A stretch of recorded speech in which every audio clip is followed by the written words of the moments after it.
Hi, I'm Steve Smith with the Wired Family, and this is my 5-minute take.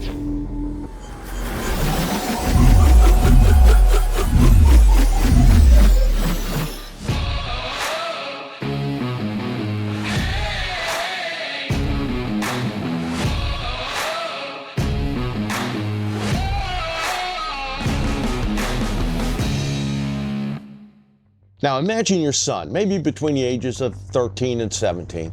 They come home one Friday evening and they receive a direct message on social media. It appears to be from a beautiful young woman, and she's showering him with compliments and suggesting an intimate conversation by clicking a video link. Now, as a parent, grandparent, or guardian, it's nothing you really want to think about, but unfortunately, it happens multiple times per day in every metropolitan area in the country. And it's a classic predator tactic, and they build trust with your kids very quickly. Now, clicking that link, that's really the trap. Unbeknownst to your son, it grants the predator access to his contacts and potentially other personal data. And then they manipulate him into performing a sexual act online, which they record. Immediately after, the predator reveals their true intentions. They demand a large sum of money, often about $1,000, and they threaten to distribute the explicit video or photos to everyone in the contact list. And then they show him the contact list.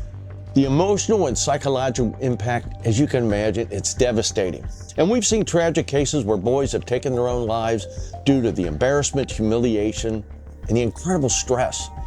These predators, unfortunately, are often located overseas, particularly in countries like Nigeria and the Philippines, and it makes it incredibly difficult to track and prosecute them.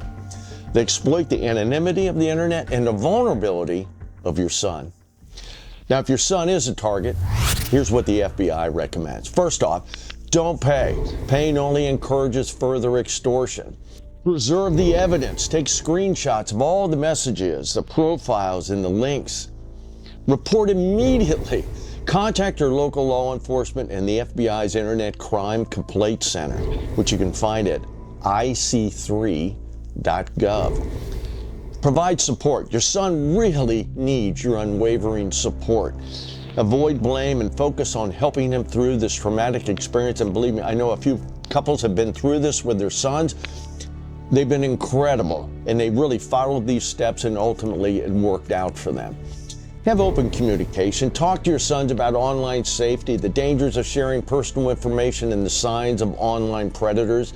They might not want to talk to you about it, but you have to talk to them about it. And in the concrete world, you tell them where they can go, where they can't go. You set expectations for them. You got to do the same thing online. Monitor their online activity. I get a lot of pushback from parents on this, but you got to be aware of your son's online activities and where they're going, just as you would in the concrete world. There are certain places in the community you don't want them to go because it's dangerous. You have to understand the exact same thing, and maybe even worse, happens online.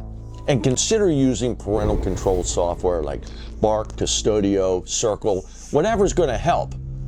There are many good parental controls out there. There aren't any great parental controls out there. Emphasize that they're not alone. Let your sons know that these predators target many children, and sometimes college-age students, and they're not the only victim. And like everything else in life, prevention is your family's strongest defense concerning dangerous outside influences in the real world and the online world. But as a community, we need to educate our sons and other parents in schools and in churches and in the community about the dangers lurking online. You need to foster open communication so your sons are actually comfortable coming to you and telling you, hey, this is something that happened to me. And more than ever, you got to work together to protect our kids. Now, thanks for taking the time to tune into our program today. And if you're interested in a Wired Family presenting at your school, church, business, or organization, simply email Mary Beth at awiredfamily.org and consider ordering our newest book, Social Media and the Silent Experiment, The Demise of Childhood, or our earlier publication, Social Media and the Adolescent Digital Tribe. Finally, if you feel someone else might find value in this program, please consider forwarding it on to them. I'm Steve Smith at A Wired Family, and that's my 5-minute take.